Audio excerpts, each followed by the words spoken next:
Hello and welcome to another edition to the Better Questions podcast. I am Landon Cowan and with me is Sarah Christine. Hello, hello. All right, so glad that we're back here together. We're here today to talk about a topic near and dear to our hearts, asking better questions, the value of better questions, and what drives us to ask better questions each and every day. Well said, Landon. Well said. Yes. And to kick that off, I think we can talk about why are we even talking about asking better questions? Like everyone, I think, including myself at times have thought, I'm asking a great question. This is good. Why do I need to go better?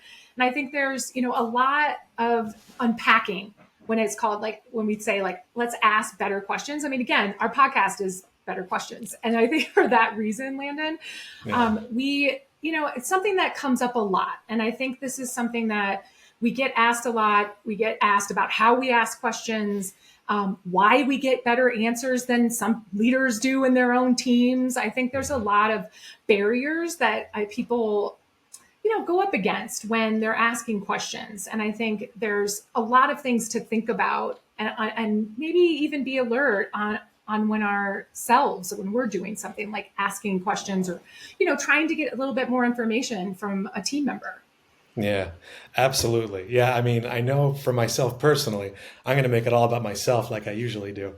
But I know one of the problems I have, and it almost gets worse and worse, more experience I get, is feeling the pressure like I have to know everything. Um, I think I mentioned this to you in a conversation before. One of the things that sometimes triggers me is when I'm referred to as an expert. Oh, Landon's been doing this for 20 years. He's an expert in the space.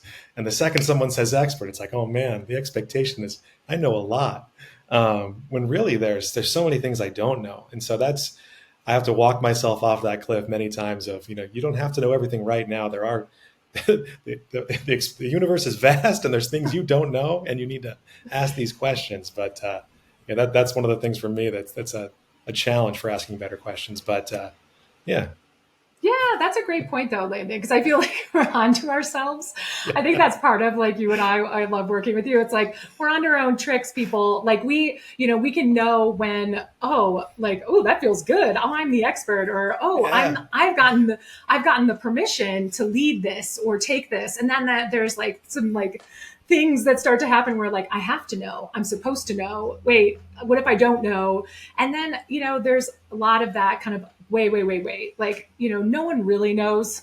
And right now, especially, we hear that all the time when we're hmm talking to people. It's like, no one really has the answers in the next 3 months. I mean, look at all this stuff happening with Gen AI and all these things hmm changing and things are scaling and growing and, shifting. I think at this point, a lot of folks are kind of relaxing into, if maybe that's not the best word, relaxing, but into the fact that, it's scary. We don't know. And I think when we have a conversation, when we're trying to get to the heart of something, even if it's just a one-on-one interview or a conversation that we're having with a client or a customer or a team member, a lot of that a lot of these kinds of tools that we pull from, Landon, they hmm work really well at being, just authentically trying to connect with someone. And I think when we ask better questions, like you were saying, we're not making assumptions. I think that's one.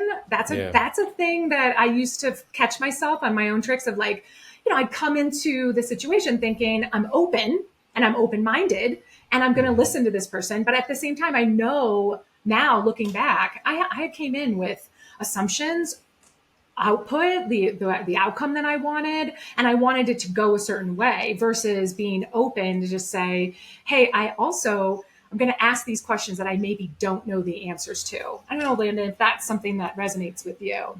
Completely. And this is kind of like my inner divining rod when I feel like it's a good question is when when I feel my curiosity being piqued, when I say, oh, this is something I don't know the answer to. This is something I'm genuinely curious about knowing. When I get that little feeling of oh, this gets something going in my head. It gets me excited. And I feel like with questions that are driven by a genuine curiosity to know more, to look at things in a different way, people can sense the intent behind that. So there's a desire to huh, I noticed something. I know we're seeing patterns behave in this certain way, or we're seeing people operate in this certain way. Or, when there's a genuine curiosity around, people kind of want to pile on and they want to help you solve that problem together. Um, Yeah, Yeah. Landon, I think you're onto it too, because I think there's also that mindset a lot that I know we encounter this a lot. And I have to Mhm. catch myself because I think the experience that I'm having can be the same experience you're having, which is not Ex- true, or the same exactly. experience that the team members having, or my leaders having, or the clients Mhm. having, or, all of those kinds of things, or the customers having. And I think when we're, getting into a discussion, when we're trying to get to better results, I think that's Mhm. where the end goal is, that we're all on the same page and we're all going in the right direction, and we're trying to get better information, better results that can lead us down a path to making better connections, obviously through products and services, or Mhm. through getting to know customers and clients better, like those kinds of threads. I think it's almost like something that's not talked about enough. I feel that when it's talking about, we want to ask better questions in order to get better answers. Like, I don't know Yeah, if that's like exactly. so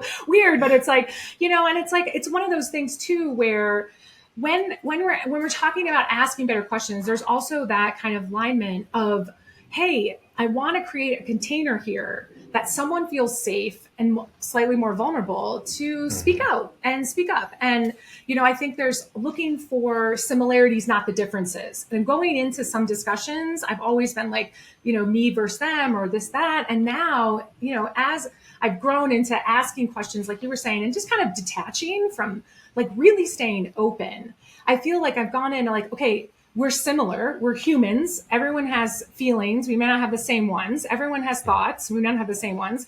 But, Mhm. the fears and the pain points, maybe I can look for something that I can relate on, and I think that that Exactly. can help open it up versus like me versus them, or us versus them, like, that kind of mentality of going into any kind of discussion.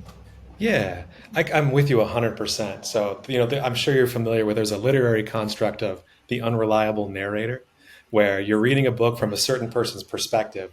And at first, because you're reading their inner monologue on the page, you're thinking to yourself, oh, this is a person I relate to. I'm with them. But then they'll make certain value judgments or decisions that you don't agree with. And you start to put the pieces together and say, oh, this is a person who is viewing the world in an entirely different way than I would. And so, to your point, I think there's a lot of value in coming to a conversation and saying, this is the way I'm perceiving the situation to be. These are some of the assumptions I'm bringing, and then asking questions to validate it. I always laugh at myself because I perceive myself as an unreliable narrator, and so I'm able to tell someone, okay, these are the stories I'm making up. These are the assumptions I'm making. These are questions I have about what I'm experiencing. People often open up and will say, okay, well, this is what I'm experiencing. This is what I'm seeing, and from there you can piece together kind of a mosaic of, what reality might be. And I'm getting way too philosophical here for a Monday, and I apologize for that. No, but I think you're onto something, because look, Yeah. for everyone out there, if you've ever about this, like, we are not afraid to be foolish. And Landon, you say that all the time. Like, and I Yeah. think that that's like, but that's a mindset. That's an actual presence that has taken a lot of work, because I mean, we know, like, there are barriers. We're like, speaking up in certain situations internally and in groups and those kind of things can be really, really scary. And, there's a lot of stories that we tell ourselves that we are open about telling the other person we're talking to. And I think that there's something to be said, though. There's like a gem there, Landon, because it's like, when you're going into a conversation, or when it's a tough, even if it's a group, sometimes the first things we do is we out ourselves. We're like, this is how we feel. This is what we're thinking. And, sometimes it's really weird. And it's like, I'm like super scared, but this is what I think you guys think of me. And it just is magic in the room. It's very, very, I don't know how it works. It has its own logic. Well, speaking of outing ourselves, I'm going to out myself right now because, I always tell myself, like, if I have a question in my head and I think it's dumb, like, you know, I can either not know the answer to this dumb question and I can live to regret it later, or I can look dumb right now. And worst case scenario, someone might remember it 3 hours from now. But the most likely outcome is everyone's going to forget. Like, everyone's the main character in their own story. I was on a call last week with a group of very smart, intelligent people. And I asked the dumbest question. Like, the second it came out of my mouth, I realized, oh, this was stupid. Like, the answer to this. And everyone looked at me like I had like four eyes, but it was fine. Like, nobody cared. The discussion continued, but I knew the answer to the question definitively in that moment. And that is the worst possible outcome. Like, I'm not going to, so the stakes couldn't be lower. Oh my gosh, Landon. But I think you're onto it. It's like, look, like at a certain point, like who knows? Like in that room, somebody might have been like, actually, I mean, maybe they didn't really know that. And so thanks, Yeah. Landon, for taking the bullet. You know what I mean? Because it's like, I just feel like there's also like laughing about it. Like, is it really like in the moment? Is it really like the Yeah. end of the world? It just feels that way. Feelings aren't Yeah. facts, people. Like, I just feel like, in that moment, like we've been there, we've all been there and like been sweating it. But Landon, you have such a great way of that where it's like, Yeah. I well, didn't that harm just anybody. happened. Yeah, I didn't harm anybody. The only thing that got hurt was my ego. It was fine. Like, I'm still here. It's great. And you're absolutely right. Sometimes that happens too, where, you ask a question and you feel this palpable sense of relief in the room of like, oh, like I thought I was the only person who was wondering this. And then discussion starts flowing. It's like the levee has broken and everyone starts Yes. contributing. Like, yeah, it's the No. power of that. Yeah. It's amazing. That's why I feel like you and I like wanting to talk about this is like really being able to encourage people to just take that risk. Like it's really not as high as I think we make Hmm. it feel like in a sound, right? So, and it actually does. Like any time that I felt the same way, Landon, and I've been in many of those moments where I'm like, everyone's quiet, and I just ask that question, and you're like, okay, maybe I'm not on the same page here, and like, but Yeah. it's like only good has come from that. So I will look back and say, like, I can like almost guarantee that where something else has opened or it like sparks some other thing, or it's like, hey, maybe we need to double back and make sure everyone understood what we're talking about. Yeah. And, at that point, it's just really, I don't know, it's like really wonderful to see and kind of like get into that space. So I feel like, just for like today, I feel like if that were something that, you and I do this all the time and we're constantly asking ourselves and we're talking back and forth with each other too. So like back to some of the other podcasts that we've done, it's like, sometimes it's good to vet like, hey, can I walk through this? Like I have a list of questions about to go into this team meeting or I'm about to go into this meeting or one-on-one or whatever it is. And, talk to someone that you trust that's outside and Hmm. can really help to see, hey, there's some connection points, or I think you're like reading into something here. And, and really staying open versus like going in thinking like, I have to know something. Instead, going and thinking like maybe it's best if I don't know. And you and I have actually talked a lot about that of like staying in the sense of like not knowing and being able to just it be okay if I like trigger the other person and being okay with that, and saying like that's not my intention. Completely. Being right all the time is highly overrated. Yes. It's highly overrated, and nothing gives me. It's like the more I work, the most fun experiences are the ones where I'm surprised and taken off guard. When I go into a situation and I think I know how it's going to happen, and something entirely different happens. We're doing a study right now for another project I'm working on, and the results are so outside of what I expected to happen. And it's the most exciting thing that's happened to me all month. It's incredible. Like I love that I was wrong because you start looking at things in different ways. And See? you're absolutely right. Like the best thing we can do when we're leading up for asking questions. A lot of times is one just checking in with somebody else to say this is what I'm perceiving.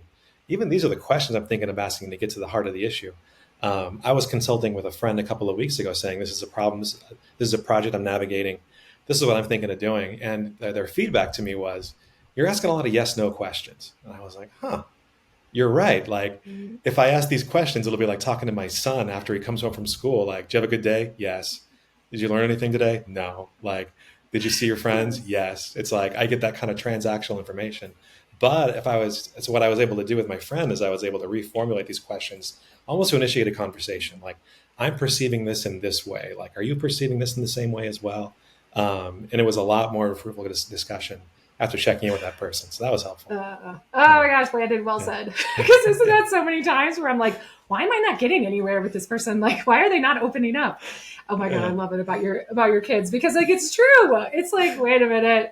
And I think that's the heart of when we say like asking better questions is really to ask something to reveal more. Right. So Mhm. it's like a little bit deeper than like you said, like than the surface, right? It's Yeah. like, yes, no, great, but like why? Like I mean, I've even practiced when like so many times some gosh, it was like a old team member. They had like asked asked me like, so how are you doing today? Right? How many times do people ask people that? And I Yeah. just said, I'm doing good. And then she was like, so what's so good about it?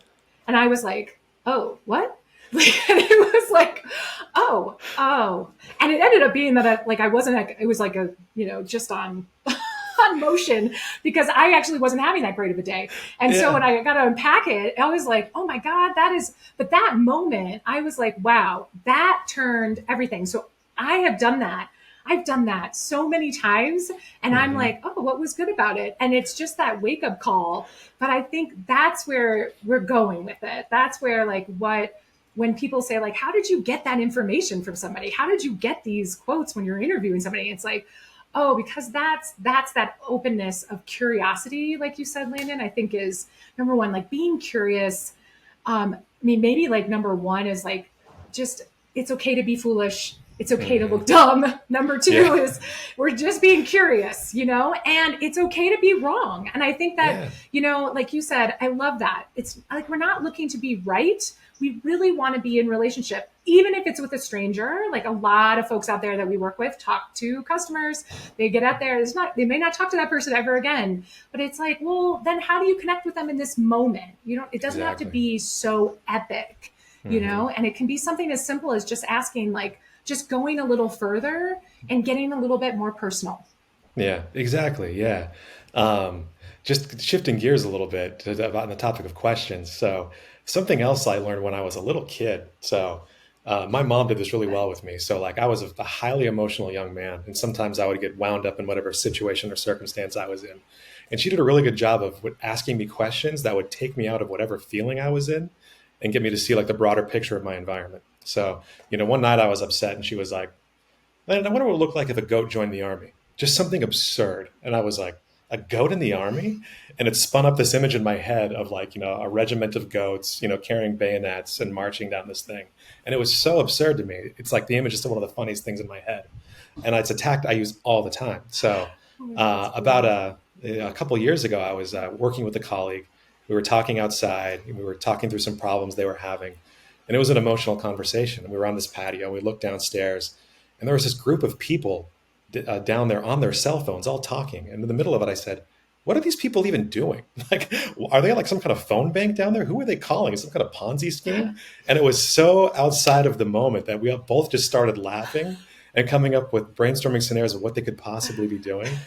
And then by the time we were done with that, we could revisit the topic we were talking about. And it was a much more lighthearted, fun conversation. But sometimes just like changing the track, getting your mind on something different is a good way to ask a better question to bring you around and refocus you, as odd as counterintuitive as that sounds. Oh my God. Well said, Landon. Like, especially about your mom, like really shaking things up. Like, I think that's also something that it's not even just like asking questions. It's like something going, okay, how can I shift perspectives here? Like, how can I Yeah. just like, we were even just talking with someone today and it's like having visuals, like Hmm. having the Mount Everest where there's like a roadmap, and showing things in an alternative way. Like, and I know you and I talk about this all the time. It's like taking a Goodyear tire and making a Nike shoe. And it's like, Yeah. well, wait, that actually has happened. So how, like you said, like it's that kind of, those kind of stories are also something that are just really near and dear because it's like, like you remember that. And that person knows Hmm. like, oh, like you get it, you get me. Like, and I think that's one of the biggest things going into any discussion is like, where can we relate? Like, okay, like I might not know you, Landon. Like we didn't grow up together. I mean, we've worked really, really long together, but I feel like we get each other. And I think Yeah. that's where coming in to a conversation, like you said, and you're just like, hey, we can all relate on certain levels and have fun, like shifting it up. It doesn't have to be like everything. I guess right now there's a lot of seriousness and there's a lot of Hmm. things that very much are serious. But at the same time, when it comes to these kinds of things and getting to the heart of what somebody's, what's keeping somebody up at night, Hmm. like what are they worried about that like in the last 30 days, like, what is on their heart space? Those are the kinds of things like asking deeper and then just allowing for whatever shows up. And I think that's Hmm. also something like you were saying, like, I love your anecdotes because you welcome like anything. You're like, I don't know, and like getting creative, but you're also onto the story making. And I think Hmm. that's where it can be really good and positive. And at the same time, like at the beginning we were talking about, just knowing our own stories and our own assumptions, could be weighing it down and could be getting in the way. So Yeah, exactly. Just, that's the whole thing. As long as we're curious, as long as we're coming at something with good intent, with an open mind, you're going to have a good outcome. Like, and even if it's not an ideal outcome, as long as you have that thought of, I'm open to whatever happens next. I'll respond in the best way I can. It'll be okay. Yeah, yeah. so don't be afraid to ask those questions. Yeah.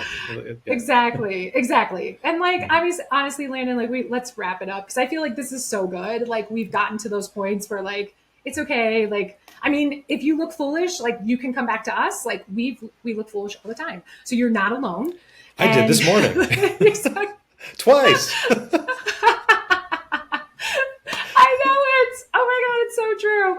And it's just like, just go back into know you have courage for doing it Hmm. and you're brave and you're part of that like 1% that's going out Yeah. there, and I think that's also like just having fun with it and knowing that like we can laugh about it, like not taking ourselves too seriously, even if the situation is. And, Hmm.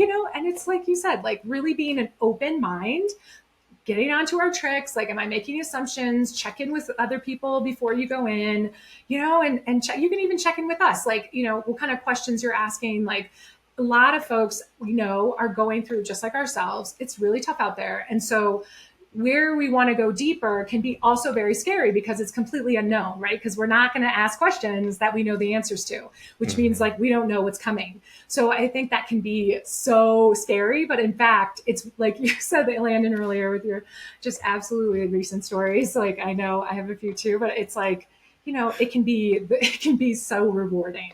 And I think Yeah. that's one of those things. Yeah. Just grounding yourself in that.